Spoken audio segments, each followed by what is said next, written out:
أعوذ بالله من الشيطان الرجيم. بسم الله الرحمن الرحيم. والمرسلات عرفا فالعاصفات عصفا والناشرات نشرا فالفارقات فرقا فالملقيات ذكرا عذرا أو نذرا إنما توعدون لواقع فإذا النجوم طمست وإذا السماء فرجت وإذا الجبال نصفت وإذا الرسل أقتت لأي يوم أجلت ليوم الفصل وما أدراك ما يوم الفصل ويل يومئذ للمكذبين ألم نهلك الأولين ثم نتبعهم الآخرين كذلك نفعل بالمجرمين ويل يومئذ للمكذبين ألم نخلقكم من ماء مهين فجعلناه في قرار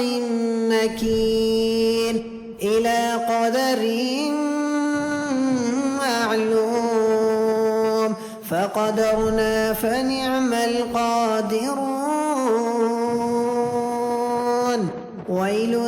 يومئذ للمكذبين ألم نجعل الأرض كفاتا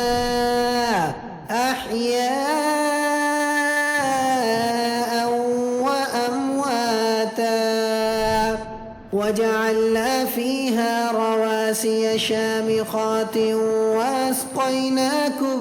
ماء فراتا ويل يومئذ للمكذبين انقلقوا إلى ما كنتم به تكذبون انطلقوا إلى ظل ذي 3 شعب لا ظليل ولا يغني من اللهب إنها ترمي بشرر كالقصر كأنه جمالة صفر ويل يومئذ للمكذبين هذا يوم لا ينطقون ولا يؤذن لهم فيعتذرون ويل يومئذ للمكذبين هذا يوم الفصل جمعناكم والأولين فإن كان لكم كيد فكيدون ويل يومئذ للمكذبين إن المتقين في ظلال